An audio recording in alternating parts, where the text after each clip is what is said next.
박성민 목사의 매일 큐티 묵상입니다. 로마서 14장 1절로 12절입니다. 믿음이 연약한 자를 너희가 받되 그의 의견을 비판하지 말라. 어떤 사람은 모든 것을 먹을 만한 믿음이 있고 믿음이 연약한 자는 채소만 먹느니라. 먹는 자는 먹지 않는 자를 업신여기지 말고 먹지 않는 자는 먹는 자를 비판하지 말라. 이는 하나님이 그를 받으셨음이라. 남의 하인을 비판하는 너는 누구냐? 그가 서 있는 것이나 넘어지는 것이 자기 주인에게 있음에 그가 세움을 받으리니 이는 그를 세우시는 권능이 주께 있음이라. 어떤 사람은 이 날을 저 날보다 낮게 여기고 어떤 사람은 모든 날을 같게 여기나니 각각 자기 마음으로 확정할지니라. 나를 중히 여기는 자도 주를 위하여 중히 여기고 먹는 자도 주를 위하여 먹으니 이는 하나님께 감사하며 먹지 않는 자도 주를 위하여 먹지 아니하며 하나님께 감사하느니라. 우리 중에 누구든지 자기를 위하여 사는 자가 없고 자기를 위하여 죽는 자도 없도다. 우리가 살아도 주를 위하여 살고 죽어도 주를 위하여 죽나니 그러므로 사나 죽으나 우리가 주의 것이로다. 이를 위하여 그리스도께서 죽었다가 다시 살아나셨으니 곧 죽은 자와 산 자의 주가 되려 하심이라. 내가 어찌하여 내 형제를 비판하느냐? 어찌하여 내 형제를 업신여기느냐? 우리가 다 하나님의 심판대 앞에 서리라. 기록되었으되 주께서 이르시되 내가 살았노니 모든 무릎이 내게 꿇을 것이요 모든 혀가 하나님께 자백하리라 하였느니라. 이러므로 우리 각 사람이 자기 일을 하나님께 직고하리라. 아멘. 사람이 모여 있는 곳에는 언제나 문제가 발생하기 마련입니다. 그것은 교회라 해도 예외가 아니죠. 하나님의 교회는 완전하지만 사람은 모두 과정 속에 있기 때문이죠. 더군다나 한 교회에 서로 다른 두 개의 집단이 모여 있다면 더 심각한 상황이 연출될 수도 있습니다. 오늘 우리가 보는 로마 교회가 바로 그런 교회가 아닌가 생각하는데요. 물론 바울은 로마 교회에 가보지는 않았습니다. 그러나 로마 교회에서 온 사람들로부터 로마 교회에 어떤 고질적인 문제가 있었다는 이야기를 들었음에 틀림없습니다. 그와 함께 한 동역자들 중에 브리스길라와 아굴라 부부도 로마 교회 멤버였죠.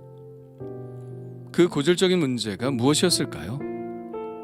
그것은 바로 두 개의 그룹이 서로를 비판한다는 것이었습니다. 그 두 그룹이 어떤 그룹인지는 명확히 설명되어 있지는 않습니다만 두 그룹 사이에 표면적으로 드러나는 문제는 먹는 것과 특정한 날에 관한 것이었습니다. 2절입니다.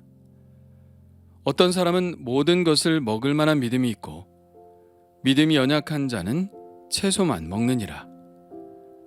먹는 자는 먹지 않는 자를 업신여기지 말고 먹지 않는 자는 먹는 자를 비판하지 말라. 특정한 음식을 먹을 수 있느냐 먹으면 안 되느냐의 문제로 서로 비판하는 것 같죠. 그렇다면 그 음식이 어떤 음식일까요? 21절에 나와 있습니다. 고기도 먹지 아니하고 포도주도 마시지 아니하고 무엇이든지 내 형제로 거리끼게 하는 일을 아니함이 아름다우니라. 먹을 것을 가리는 그룹에게 있어 금지해야 하는 음식은 고기와 포도주였죠. 또 다른 문제가 있습니다. 5절입니다. 어떤 사람은 이 날을 저 날보다 낮게 여기고 어떤 사람은 모든 날을 같게 여기나니 각각 자기 마음으로 확정할지니라. 모든 날을 같은 날로 여기는 그룹과 특별히 중요한 날이 있다는 그룹이 서로를 비판한 것을 알 수 있습니다. 교회의 어떤 그룹은 채소만 먹고 고기와 포도주는 마시지 말아야 한다고 주장합니다. 그리고 그 사람들은 또 특정한 날을 중요하게 여기는 관습도 가지고 있습니다. 본문에서는 이들을 믿음이 연약한 자라고 부르고 있는데요. 이들이 누구일까요? 바로 로마 교회에 있는 유대인 그룹일 것이라 생각합니다. 유대인들은 율법을 지키는 것이 어려서부터 몸에 배어있는 사람들이었죠. 아무리 예수 그리스도로 인하여 자유함을 얻게 되었어도 거리끼는 것을 행할 수는 없었을 것입니다. 그런데 문제는 자기들만 금지하면 되는데 고기를 먹거나 포도주를 마시거나 특별한 날을 중요하게 여기지 않는 이방인 그리스도인들 그룹들도 비판했다는 데 문제가 있는 것입니다. 그러면 반대 입장은 어떨까요? 이방인 그리스도인 그룹에서는 유대인 그리스도인 그룹들의 행동이 아직도 율법에 얽매인 생활을 하고 있는 것으로 보여졌음에 틀림이 없습니다. 무엇이든지 하나님이 주신 음식이고 매일매일이 하나님이 주신 선물의 날들이므로 믿음으로 먹고 믿음으로 살면 되는 것인데 그런 것에 대해서 거리낌을 가지고 있는 유대인들의 믿음은 아직도 연약한 믿음이라고 생각할 수밖에 없었을 것입니다. 그렇기 때문에 이방인 그리스도인들도 마찬가지로 유대인 그리스도인 그룹을 비판했겠죠. 바울이 굳이 이렇게 편지에 언급한 것을 보면 이러한 로마 교회의 분열이 심각해질 조짐이 보였던 것 같습니다. 아마 어쩌면 이것이 로마서를 쓴 계기가 되었을지도 모릅니다. 아예 로마서 처음부터 유대인이나 헬라인이나 하는 이런 표현을 자주 썼고 유대인이나 헬라인이나 모두 다 죄인이고 모두 다 예수 그리스도의 은혜로 구원받았다는 사실을 상기시키려고 했던 것을 보면 무리한 추정이 아니죠. 그렇다면 이들의 이런 모습에 대한 바울의 입장은 무엇이었을까요? 몇 가지 이야기를 하고 있는데요. 첫째는 하나님이 서로를 받으셨으니 너희도 서로 받으라는 것입니다. 하나님이 용납하신 사람들을 판단하고 거부하는 것은 하나님의 마음을 거부하는 것과 같다는 것이죠. 4절에 이렇게 말합니다. 남의 하인을 비판하는 너는 누구냐? 그가 서 있는 것이나 넘어지는 것이 자기 주인에게 있음에 그가 세움을 받으리니 이는 그를 세우시는 권능이 주께 있음이라. 유대인이나 헬라인이나 모두 하나님께 속해 있고 그 판단은 그들의 주인이신 하나님께만 있으니 너희들 서로는 판단할 권리가 없다고 말씀하고 계십니다. 둘째는 서로의 양심을 존중해 주라는 것입니다. 5절입니다. 어떤 사람은 이 날을 저 날보다 낮게 여기고 어떤 사람은 모든 날을 같게 여기나니 각각 자기 마음으로 확정할지니라. 이런 문제는 본질적인 문제가 아니니 각각 그 마음의 양심에 따라 결정하면 된다는 것이죠. 어떤 사람이 마음에 거리낌이 있는데 왜 거리끼냐고 말할 수 없고 또 반대로 왜 안 꺼리냐고 말할 수 없는 것입니다. 사람마다 살아온 배경이 다르니 서로 다른 거리낌을 가질 수 있죠. 그것을 그냥 인정하라는 것입니다. 왜냐하면 별로 중요한 주제가 아니기 때문이죠.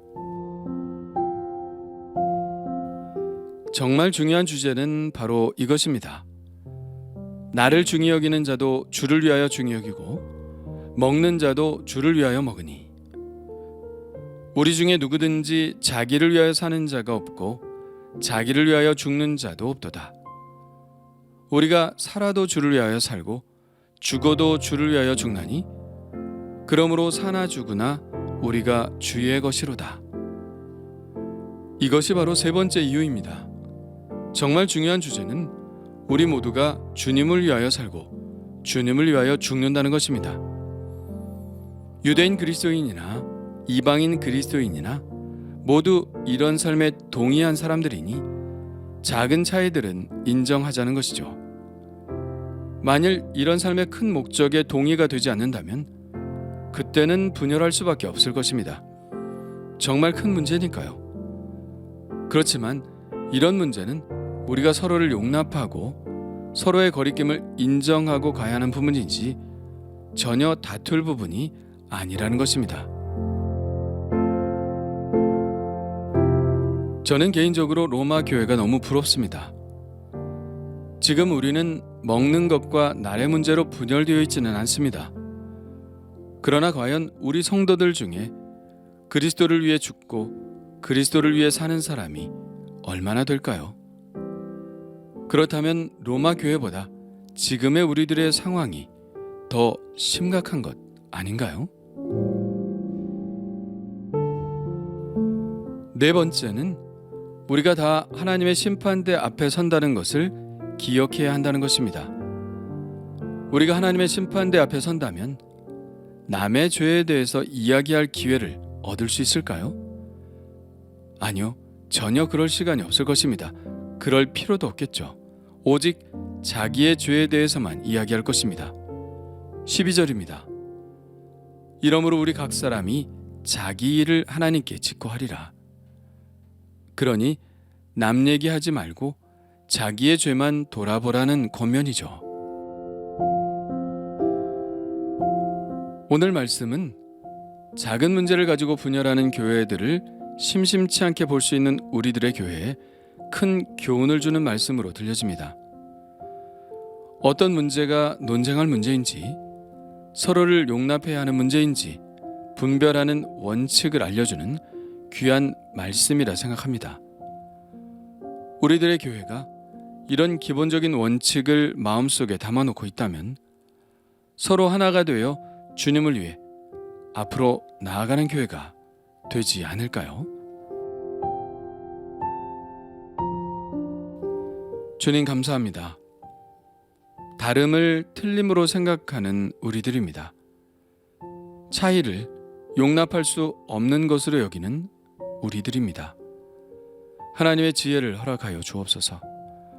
사람들이 모여있는 교회, 문제가 없을 수 없으나 이런 바울과 같은 성령의 지혜로 원만히 해결해 나가는 아름다운 공동체가 되게 하여 주옵소서.